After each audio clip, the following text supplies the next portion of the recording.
WhatsApp guys, आज की video में हम लोग देखने वाले हैं Canada apologises to the world. Video of Justin Trudeau saying sorry goes viral. तो मुझे कोई आइडिया नहीं है किस बारे में सॉरी कहा गया है।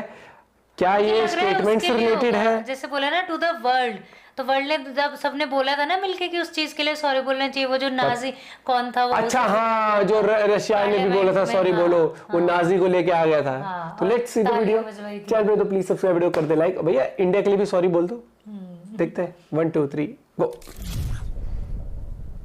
नमस्कार and welcome you all to world affairs. मैं हूं Prashant Dhawan. Now recently Canada ने मांगी है पूरी दुनिया से माफी। ये इन्होंने कहा है कि हमसे बहुत बड़ी गलती हो गई थी। हमने एक हिटलर के जमाने के नाजी को अपने पार्लियामेंट में बुलाया और उसके लिए तालियां बजवाई। तो इसके लिए यहाँ पे आप देख पाओगे कनाडा के पीएम ने खुद ऑन रिकॉर्ड माफी मांगी है for the recognition of Nazi war veteran in Canadian parliament. और अगेन इस वीडियो में हम जानेंगे कि हाल ही में हुआ क्या है, किस तरीके से जस्टिन ट्रूडो को इन्हीं के पार्लियामेंट में जो इनका ऑपोजिशन लीडर है उन्होंने घेरा। उनको ये कहा कि प्राइम मिनिस्टर को पूरी दुनिया से माफी मांगनी होगी, नहीं तो कल को दुनिया के बाकी पार्लियामेंट्स में भी ये होना स्टार्ट हो गया तो इसकी जिम्मेदारी कौन उठाएगा।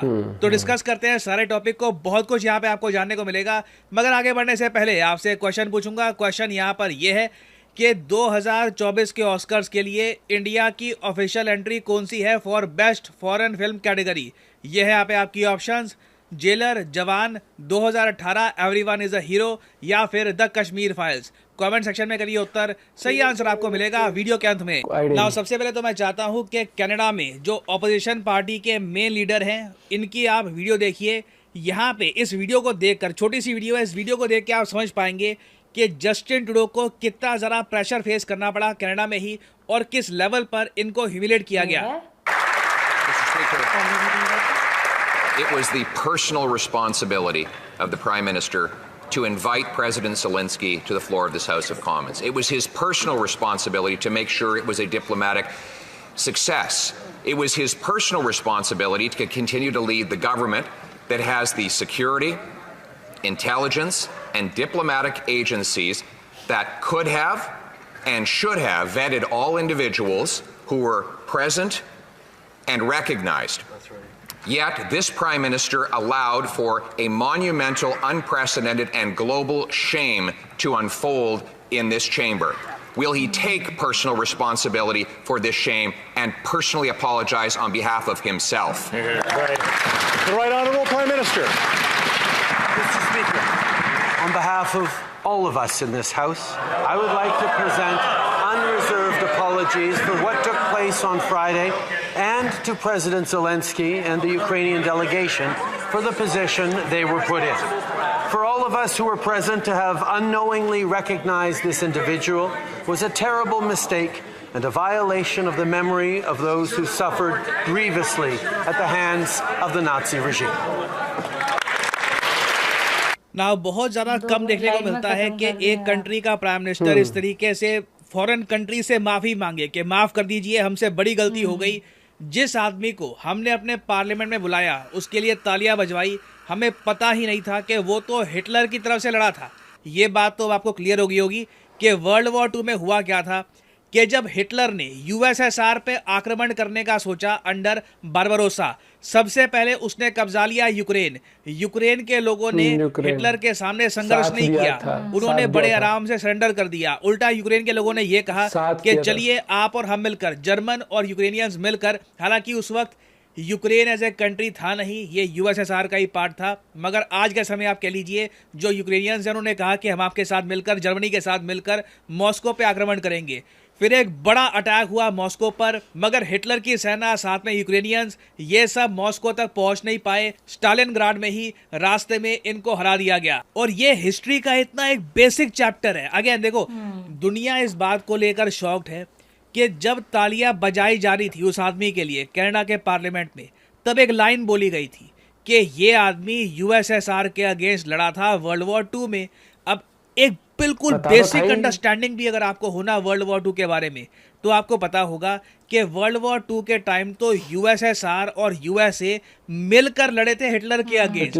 तो अगर एक आदमी यूएसएसआर के अगेंस्ट लड़ा हो तो मोस्ट प्रोबेबली वो नासी ही होगा। तो अगेन एक बहुत ही बड़ा ब्लंडर है। और इससे देखो हुआ क्या है रशिया को ना बहुत कुछ मिल गया है यूक्रेन के बारे में कहने को। रशियंस आज के समय खुल के कह रहे हैं कि हम तो पहले ही बोल रहे थे कि यूक्रेन के लोग नाजी विचारधारा से जुड़े हुए हैं। अब ये जो कनाडा में हुआ है उससे ये बात साबित हो जाती है। और इसलिए आपने देखा कि जस्टिन ट्रूडो ने स्पेसिफिकली ज़ेलेंस्की से यूक्रेन से माफी मांगी कि आप लोग हमारे देश में आए थे सपोर्ट के लिए, मॉरल सपोर्ट के लिए, फाइनेंशियल सपोर्ट के लिए, मगर अंत में हुआ क्या, एक बहुत ही बड़ा ब्लंडर हो गया जिसकी वजह से आपकी इमेज भी खराब हो गई है। ये जो अपॉलॉजी थी ना जस्टिन ट्रूडो की, ये बहुत मुश्किल से आई है।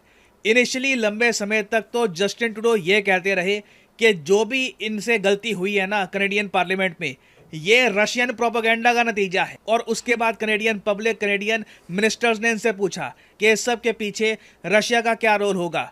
हमने ही प्रॉपर्ली चेक किया नहीं कि आदमी का बैकग्राउंड क्या था, बस उसके लिए तालियां बजा दी। तो इससे आप समझ सकते हैं कि लंबे समय तक जस्टिन ट्रूडो ने कोशिश करी थी कि इस सब की जिम्मेदारी इन पर ना आए, बट इन दी एंड इन्हें दुनिया से माफी मांगनी पड़ी। अब यहाँ पे आप पूछोगे मगर इस सब का इम्पैक्ट इंडिया पे क्या होगा। देखिए, पहली बात तो इंडिया ने ये इशू सरकारी तौर पे कहीं पर रेस किया नहीं, मगर कनाडा में, उसके अलावा वेस्टर्न मीडिया में कई जर्नलिस्ट हैं, कई थिंकर्स हैं, ये ओपनली सवाल उठा रहे हैं कि शायद कनेडियन गवर्नमेंट को, या आप कह लीजिए कनेडियन गवर्नमेंट को जो सपोर्ट कर रही हैं पॉलिटिकल पार्टीज, उनको आइडिया ही नहीं है कि इनके आसपास कौन से लोग हैं। फॉर एग्जांपल ये जो फोटो है ये हाल ही में काफी पॉपुलर हो गई थी। यहाँ पे आप देख पाओगे जो आदमी है जो आइसक्रीम खिला रहा है जगमीत सिंह को, जगमीत सिंह के बारे में अब तक आपको पता लग गया होगा। इसी के सपोर्ट की वजह से जस्टिन ट्रूडो की सरकार चल रही है। अगर ये सपोर्ट वापस ले ले, आज के आज कनाडा में सरकार गिर जाएगी। तो ये जो यहाँ पे आइसक्रीम खा रहा है ना जगमीत, ये खा रहा है परवकार सिंह दुलाई के हाथ से।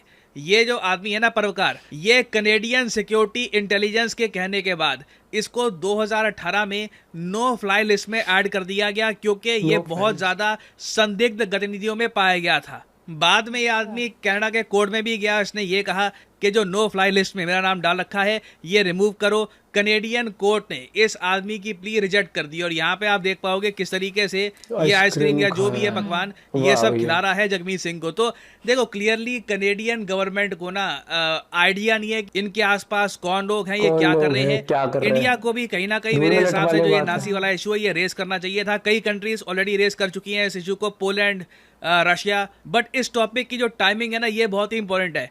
इससे एक बात साफ हो चुकी है कि कनेडियन गवर्नमेंट जो है, करंट कनेडियन गवर्नमेंट, इनसे फॉरेन पॉलिसी नहीं संभल रही और ये लोग कनाडा की जो रेपुटेशन है इंटरनेशनली इसको बहुत ज्यादा डैमेज कर रहे हैं। और वैसे आप अगर सोच रहे हैं कि ये सारा जो इशू है ये अब बंद हो गया at least for the time being, तो नहीं, अभी भी कई देश हैं। फॉर एग्जाम्पल पोलैंड, यहाँ पे आप अगर देख पाएंगे आपको दिख जाएगा पोलैंड एक बड़ा विक्टिम था नाजी जर्मनी के अग्रेशन का।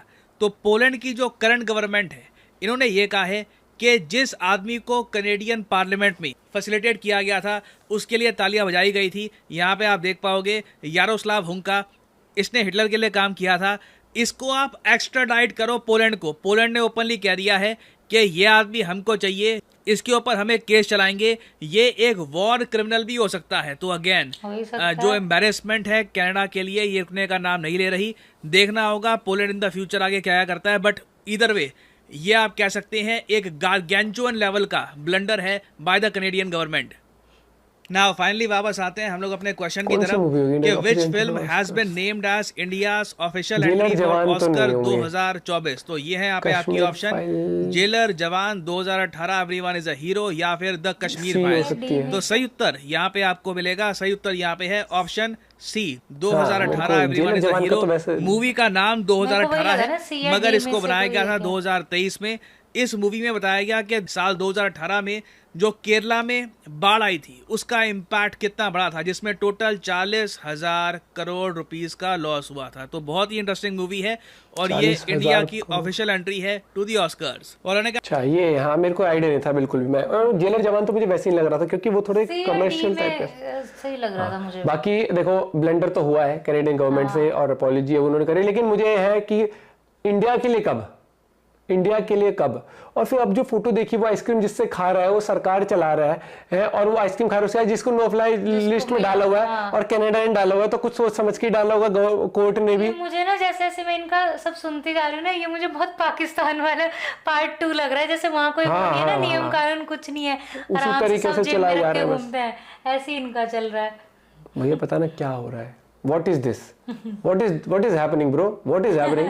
आप अपना पॉइंट ऑफ व्यू शेयर कर सकते हैं इस बारे में। बाकी मुझे लगता है सीरियसली कि अलग ही जोन में हो चुका है कनाडा इस टाइम पर। उनसे डिप्लोमेसी नहीं हो रही है, फॉरेन पॉलिसी ढंग से नहीं चल पा रही उनसे, कब क्या स्टेटमेंट देने, कब किसको लाना है, कुछ समझ नहीं आ रहा है। और मुझे ये भी लग रहा है कि पूरा टेन्योर पूरा कंप्लीट होगा सरकार के, पहले गिर जाएगी सरकार।